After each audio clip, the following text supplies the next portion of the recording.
Hello，大家好，我是来自于加拿大新斯科舍省 CanAtlantic 的 Rachel 杨。大家对新斯科舍省已经不陌生了。那么今天呢，我们很有幸邀请到Mike Rosson 来为大家跟我一起分享关于新斯科舍省的一些初中和高中的学习信息。那么 Mike Rosson 呢，他之前6年的时间呢是在 Edgenova 工作，然后目前呢在 NSSP 已经工作了7年。Hi Mike。Hi Rachel, nice to be with you today, and hello to all your students. My name is Mike Rosson, and I'm the Assistant Executive Director with the Nova Scotia International Student Program. And I look forward to telling you more about our program today. Thank you so much, Michael. So I'm just going to give a little bit introduction about Nova Scotia in Mandarin, then I will start asking some questions parents might be interested in. Sounds great.Thank you. So, 那么加拿大的这个新斯科舍省呢，是这个加拿大的教育大省，问一些家长们比较关心的问题。Okay, so we will start. First of all, would you please share some information about Nova Scotia International Student Program? Sure, it'd be my pleasure. So the Nova Scotia International Student Program was started in 1997, so we've been around for 23 years.And we're one of the largest public high school programs in Canada. In fact, we're the largest public high school program outside of Toronto and Vancouver. We have over 1,300 students in our program in a typical year. Obviously, this year is different, but we're a government program. So we have the full support of the Nova Scotia Department of Education and Early Childhood Development.And we're a little bit different in that we're a provincial program. So we work with all 7 English-speaking regional centers for education in Nova Scotia, as well as the French School Board, the CSAP. So we offer students the opportunity to study either in English or French immersion. But most of our students typically have come to study in the English regional centers for education.All of our schools are public schools, so I know that's a little bit different in most countries, but in Canada, our public education system is very strong. We have very high quality schools and very consistent. All of our schools only use licensed teachers. We have excellent facilities, excellent education, level of education and teachers, and we provide a lot of opportunities for our students to get involved in extracurricular activities. We do accept students aged 8 to 18 years old. So we have students who come as young as in elementary school. And some of our students have even come and completed their whole education in Nova Scotia. But most of our students come for high school. I'd say 70 to 80% of our students are coming for high school in Nova Scotia. And so a typical year, we'd have about 1,300 international students from 35 countries. And usually we have about 100 Chinese students in our program at any given time. And so that's a nice mix. We have a nice mix of international students from all over the world. Also, students can choose to start either in September, which is the beginning of our school year. So we have a semester system.And our first semester runs from beginning of September to the end of January, and our second semester runs from the beginning of February to the end of June. And then we also have a summer camp program through the summer. Okay, thank you, Mike. 那么 Mike Rosson 他刚刚说的话呢，就是说给大家总结一下，就是说这个 NSISP 它的意思呢是 Nova Scotia International Student Program， 它呢是这个加拿大新斯科舍省公立教育局的国际生项目，也就是说所有的国际生到这个新斯科舍省呢都会通过 NSSP 来就读到各个学校里面。So Mike, because Nova Scotia have a lot of junior high and high school,And I believe our students is going to be placed all over the Nova Scotia. So a lot of students, our parents are wondering, why can't these students choose the school or where they want to go and study? Okay, so that goes back to us being a government program. When we started the program 23 years ago, the government of Nova Scotia said we could start the program under a couple of conditions.One of them was that we would place students all over the province because the goal of our program is not to make money or to bring in as many students as possible. It's to internationalize our school system here. We wanted to have benefits for both the international students, but also the Nova Scotian students. So one of the requirements of running the program was to place students in every part of Nova Scotia. And then the second requirement was that we place a maximum of 6 students from any country in each school. We didn't want to have large numbers of any country in each school. We wanted students to have a Canadian immersion experience while they were with us. So we do place students all over the province. It's very important for us in our program to be sort of appropriate in terms of not having too many students from any country in our program. But the other reason we do it this way is because we know that every student is different. So although many students, particularly when they come from larger cities, they think they have to be in a city in Nova Scotia. But we look at the student's profile. We don't do it randomly. So if a student applies, we look at the things that are really important for the student to have while they're in Nova Scotia. So if they want to study specific courses, if they're interested in certain extracurricular activities, and then also what type of homestay family they want to live with. And because we know our schools and our families and our communities obviously much better than someone coming from another country, we're able to really look at the student's application and find what we think is the ideal fit for the student. So students, that's the main reason why we don't allow students to choose their location, because we know that most students would choose just the city. They wouldn't think any further about it. They just say, okay, I have to be in a city in order to be able to do things. But the way that Nova Scotia is set up, we do have 2 cities, but most of the community or students in our program are located closer to large towns. So they will have the opportunity to do things like shopping and going to movie theaters and restaurants and things like that. So it's not that if they're not in the city, they're not going to have access to those things, but by being outside of the city, they may have opportunity to do all kinds of things that they might not have in a larger school in the city. Thank you. And I also believe the rule of the Department of Education, this will also allow Canadian local students around Nova Scotia to have the opportunity to meet international students and to learn about each other.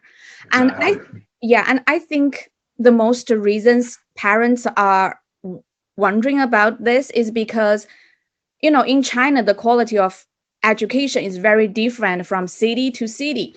So I think because in Canada, we have the same quality of education. So would you say it doesn't matter which area students go, which city, which town, they are going to receive the same quality of education and the same quality of teacher?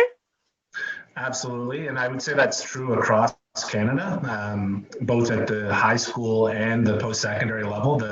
Because schools are funded by the government, although education is organized provincially, there's a very consistent level of education across Canada. So you don't have to worry that if you're not in a major center, you're going to have a lower standard of education. In fact, in Nova Scotia, there'd be a higher percentage of schools outside the city that would be more modern buildings. And the level of education is very consistent across the province.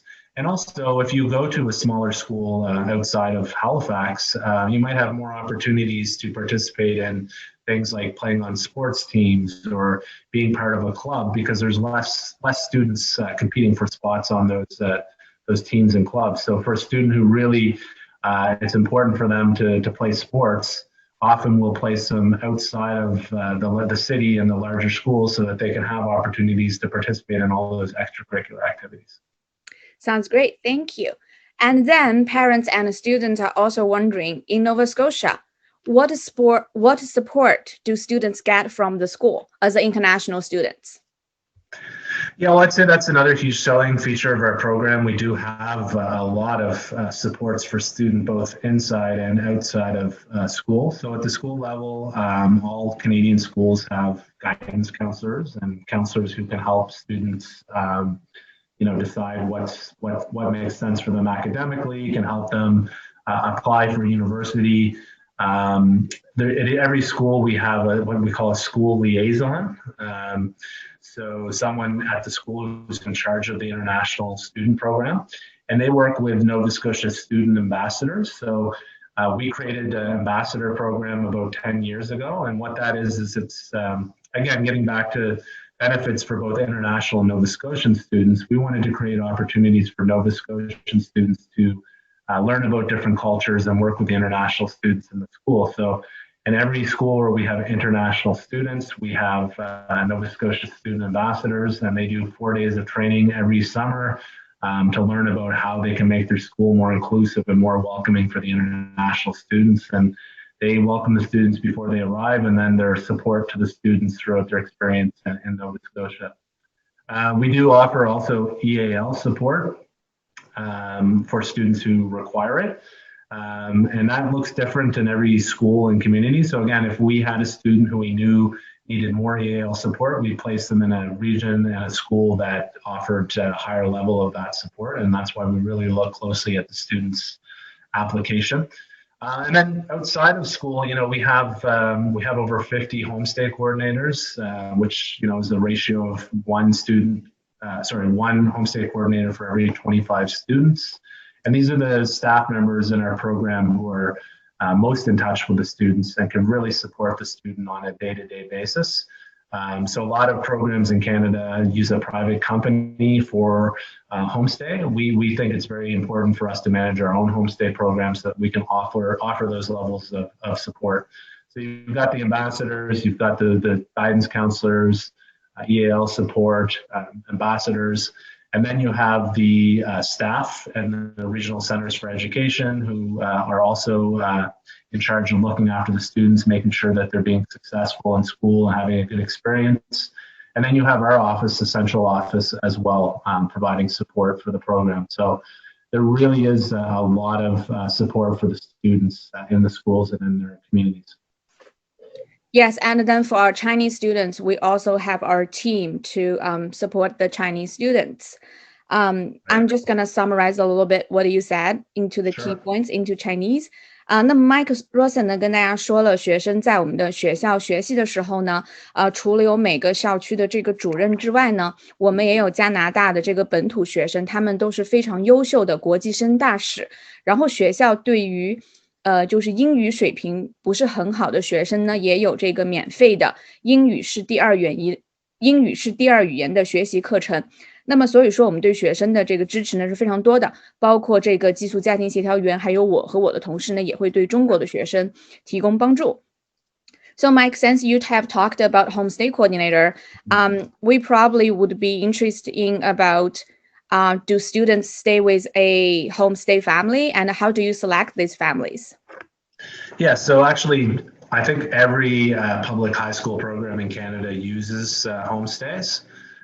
We think it's probably the most important part of our program because we know that our students spend more time in the homestay than they do in school. So creating the right homestay fit is critically important for us, and we put a lot of time and effort and funding into making sure that we do have a very effective homestay program. We have the largest public homestay program in Canada. I mentioned, our favorable ratio of homestay coordinator to students. Also, I think Nova Scotia offers a lot of advantages for our homestay program. So, for example, in Nova Scotia, 95% of Nova Scotians' first language is English. And all of our homestay families, with the exception of students who study in the French school board, all of our homestay families' first and spoken language in the home would be English.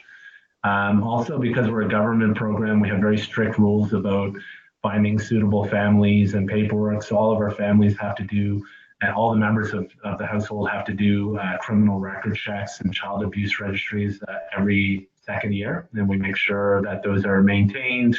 The homestay families are visited regularly by our coordinators to make sure that they're, a suitable environment for students. And we limit the number of students to a homestay to 2. And we would never put 2 students who spoke the same language in the same homestay, because we do know that a lot of the language acquisition and the immersion environment is really important to have that English environment in the homestay. So we're very careful about who we place in the homestay, and we're very careful about the homestay families that we use to make sure that it's a positive experience for the students. So, I mean, that's the practical side of it. We know that, lifelong bonds are made between the students and the families, and we have over 23 years, we have some amazing stories of connections that are made between the students and the families, and students coming back for weddings or homestay families traveling abroad to participate in weddings. Oftentimes, the family of the student and the homestay family become lifelong friends, and the students come back to visit the family on a regular basis. So it is a really amazing experience for the students. And we do encourage the students to reach out to the homestay family once they get their placement letter, which typically happens in May or earlier. We encourage the international students to connect with the homestay family and have a Zoom or a Skype meeting to get to know them better before they arrive. Yeah, I absolutely agree, because like myself came to Nova Scotia as an international student. I still in contact with my host family, like since I know them for 18 years now. So it's long, and I see our kids from an SSP, they probably study in Toronto, but in Christmas, during the Christmas, I see they're in Nova Scotia. And also a lot of them, sometimes March break, they're in Germany, in Mexico. I'm like, why are you guys there? They're like, I'm with my homestay family, or I'm with my homestay sister. So I really love the program, like how the program run. I think the opportunity for the students are huge. Like they meet friends from all over the world. Absolutely. Yeah. 那么 Mike 呢，他大概就是说，在加拿大呢，大多数的这个公立学校呢，都是使用的这个寄宿家庭，但是我们的寄宿家庭呢是非常特别的，我们所有的因为我们是政府的这个国际生项目，所以我们所有的寄宿家庭呢都是由政府严格筛选，而且所有的寄宿家庭呢都是加拿大本土人，英语都是第一语言，而且寄宿家庭里面的每一个这个家庭成员呢都需要提供无犯罪记录，还有没有虐待儿童的这个记录呢，才允许做这个寄宿家庭。所以说我们的这个寄宿家庭项目呢，也是在加拿大算是最大的寄宿家庭了。Then I think the next one parents are thinking about or have a question is our Nova Scotia high school certificate word recognized, or can students use Nova Scotia high school after they graduate? Can they apply university worldwide?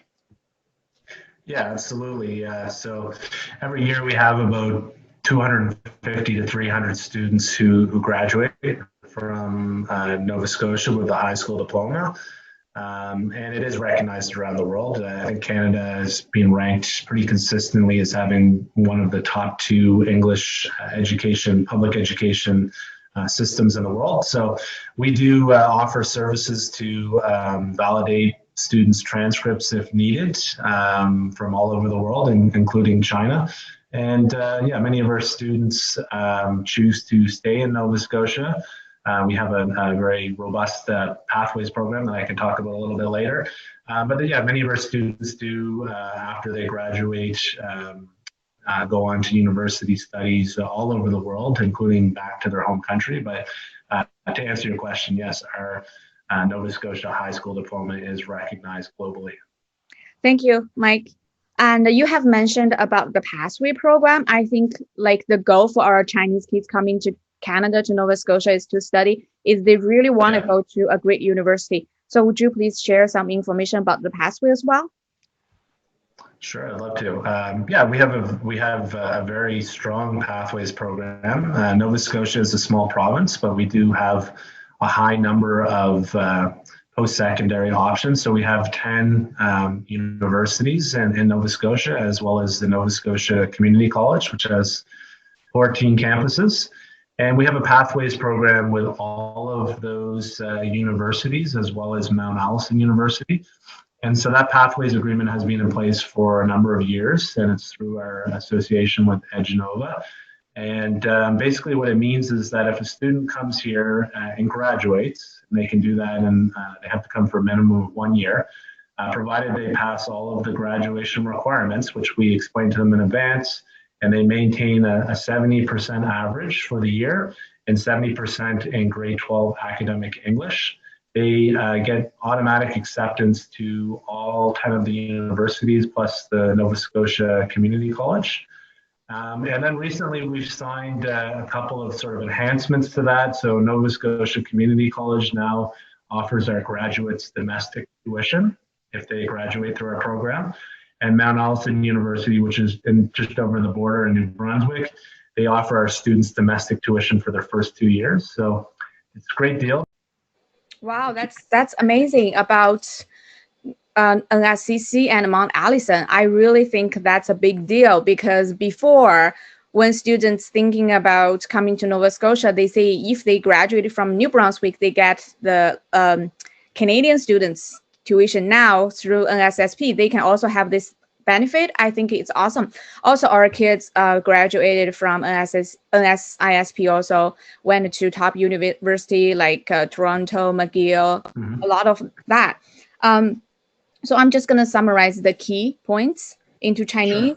Mike 说呢，那么学生在 NSISP 毕业的时候，如果英语有70%，且任何一门成绩在70%的时候呢，他可以被新斯科舍省的任何一所大学录取，而且不需要雅思。最高兴的是，今天我也才知道这个更爆炸的新闻。那么就是说，除了新斯科舍省的大学呢，我们这个 NSCC 和这个新布伦瑞克省 New Brunswick 的 Mount Allison 大学呢，也为这个 NSISP 就是新斯科舍省高中毕业的学生呢提供这个第一年和第2年可以提供，我不知道 NSCC 是几年哈，但是这个Mount Allison 是2年，是可以让国际生只需要付加拿大本土的学生的学费就可以读的，所以这个是非常好的一个信息。那么学生只需要付很便宜的学费就可以入读加拿大的这个非常好的大学。Is Nova Scotia Community College giving students 1 year or 2 year the local kids tuition fee? Well, it depends on what type of program they offer. There's 1 year and 2 year programs, but they would pay the domestic tuition for as many years as they were there. That's awesome. But Mount Allison is 2 years, right? The first 2 years? 2 years. At the moment, yeah, it's the first 2 years. Okay, thank you, Mike. I think that's really good for kids like coming to Canada. That's very, very good. So you have shared a lot of great information. I think parents and the students are very keen to know. So in summary, would you please summarize what do you think why students should choose Nova Scotia, select NSSP? Sure. Well, there's a lot of reasons, but I'll try and summarize what I think are the most important ones.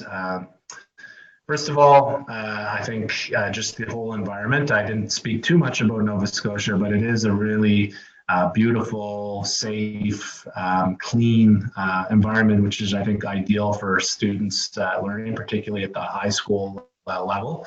Students feel very secure and welcomed and supported when they're in our program.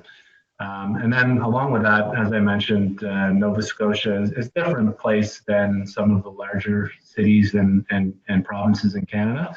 95% of Nova Scotians' primary language is English. So the whole immersion environment where we don't have large numbers of students from any country, they're going to be living with an English-speaking homestay family. So we like to say students are going to be eating, sleeping, and dreaming in English. And as such, their English improves very quickly.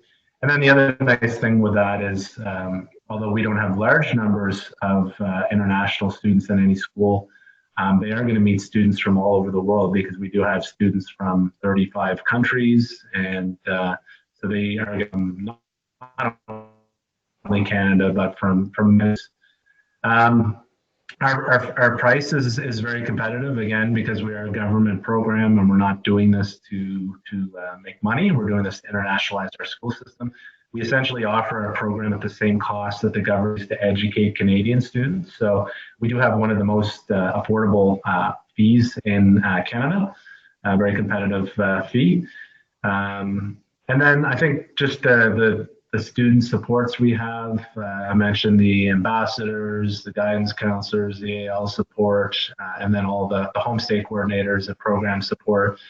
Students do have a lot of supports in place, which I think is important for teenagers studying abroad for the first time. We make it very comfortable for them when they arrive. And then I think what I just touched on, our Pathways program. So we do have a lot of opportunities for students who graduate and do want to stay in Nova Scotia for our Pathways program. And then, if they do decide after they graduate from university, Nova Scotia has a very competitive program to attract students, and they can study after they graduate from university. They can get a postgraduate work permit where they can study up to 3 years and then get experience working in Canada. And then, if they decide they want to pursue immigration, Nova Scotia is a little more easy to apply for permanent residency in Nova Scotia than it is in some of the other provinces. So I think we do provide a lot of advantages for international students, both during and after study. Thank you, Mike. Is there anything you want to share? Anything?